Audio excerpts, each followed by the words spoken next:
returning, British Prime Minister Keir Starmer has visited Royal Air Force pilots and engineers at the TUSAS Air Base in Ankara in Turkey. This is ahead of a major defense agreement that has now been inked. During the visit, Starmer signed a 10-year deal to sell Eurofighter Typhoon jets to Turkey, valued at nearly 11 billion US dollars. The agreement, described by the UK Defence Ministry as the biggest fighter jet deal in a generation, involves the supply of 20 Eurofighter aircrafts with options for additional jets in the future as well. Starmer has emphasised that the deal would secure 20,000 British jobs over the next decade and strengthen NATO's security across a key region. Turkish President Recep Tayyip Erdogan hailed the deal as a new symbol of strategic relations between the two countries. British Defence Minister John Healey has highlighted that the agreement extends beyond aircrafts, making a significant boost to defence and industrial cooperation as well.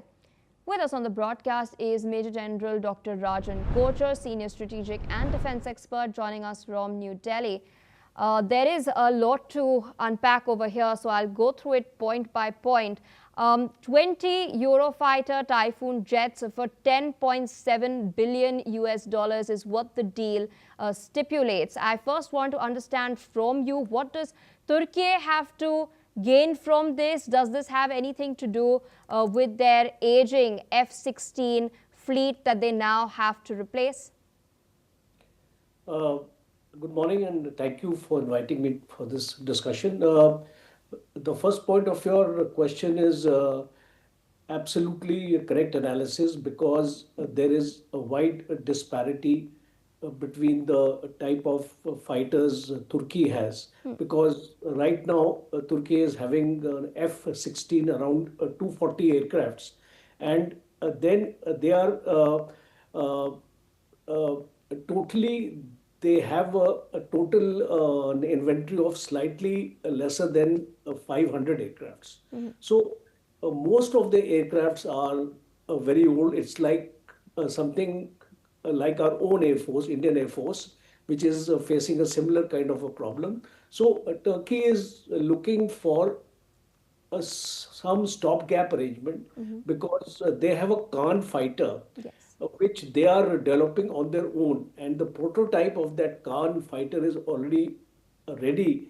And you would be aware that Turkey is very much advanced as far as technology and defense procurement is concerned. The Bayraktar drones TB2, Yes. Turkey has been supplying to everybody. Anka S drone is also there with them, and a Kizi Lelma drone, which is a long endurance drone which can go up to 800 kilometers. So I think this measure of this Eurofighter quantity 20, and also Turkey is also looking for additional Eurofighters from Qatar, 12 in number, and from Oman, 12 in number, which are used. So in the ultimate analysis, Turkey is going to take around 44 new aircrafts, which is slightly lesser than 3 squadron strength. So I think Turkey is trying to fill up the gap, because this Eurofighter is a 4th generation. It's not a 5th generation aircraft, it's a 4th generation aircraft. But the upgrades are available, and the BAE systems of UK are going to work with them. And I think Turkey has made a time plan that by 2035 they'll be able to modernize their fleet, especially when the F-31 deal has not come through. Indeed. F-35.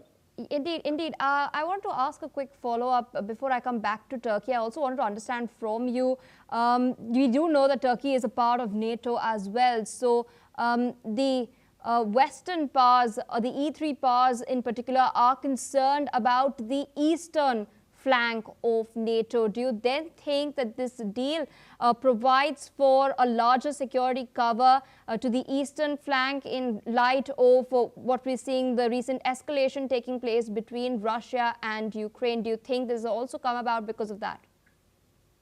You see, to some extent, I agree with this assessment, but not totally, because Turkey has also good relations with Russia, and Turkey has S-400 air defense system also.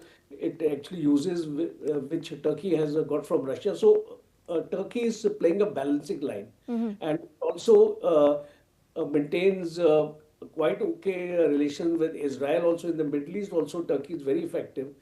So I feel the two challenges which Turkey has itself is one is from Greece, because Greece has also contracting the F-35 aircrafts from the US, and the second challenge is Syria, because that border of Turkey with Syria has always been a contentious border, because right now there is an agreement there. So Turkey is quite on a sound footing as far as Syria is concerned.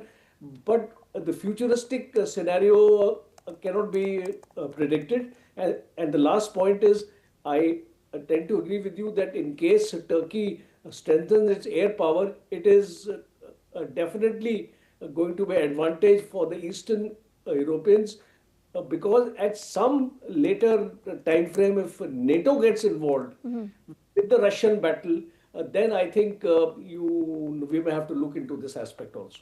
Indeed, you mentioned the S-400. I was just going to come to that.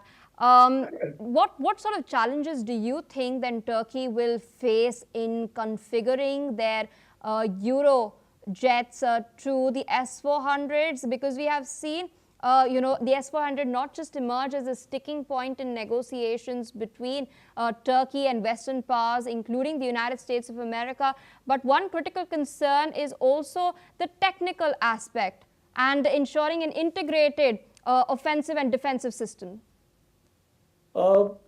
It's not too difficult to integrate a defensive system once you have the technology, and the Russians have also actually given a fair amount of technology support and MRO support to Turkey. So I don't think that should pose a problem, because right now the relations between the Russians and the Turkeys are not hostile, and still they maintain a certain portion of the Russian equipment. So I think integration won't be a problem, because if you look at our scenario, and we can take lessons from our integration, we have a wide variety of aircrafts, from Mirage 2000 and Rafales and Sukhois, Jaguars, and MiG-29, and we have been able to integrate them into our air defense capabilities. So I don't think Turkey should have much of a problem in this regard.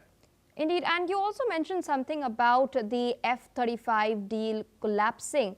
That's not the only thing that has taken place this year. We also, we've seen the U.S. Congress, in fact, block engine deliveries to Turkey, which is now going to hamper the development of their Khan fighter jet. Do you think then that has also figured into Turkey then finalizing this deal with the UK? Very correct assessment you have made. It has affected, because if F-35 was not coming through, then what were the alternatives that Turkey had? And your alternatives were limited. It could have actually gone to France for the Rafales, a possibility arising.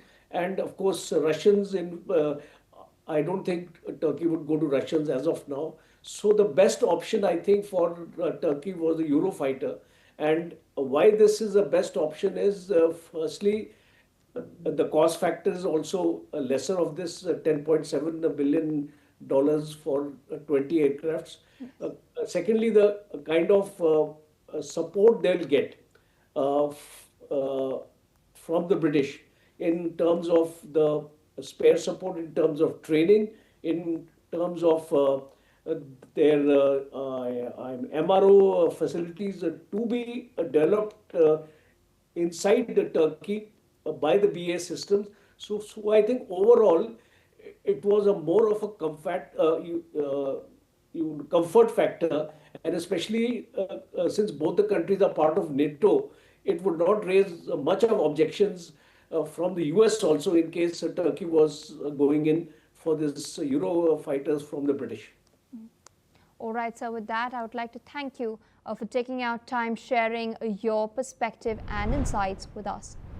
With that, viewers, we're shifting our focus away towards what's happening within the United Kingdom. We're now learning that Reform UK leader Nigel Farage has called on the British Parliament to launch its own investigation into the so-called grooming gang scandal, suggesting that it would provide a faster alternative to the government's national inquiry. Listen in to what he said. We'll be, with my colleagues, meeting the Speaker this evening. I will put these points to him.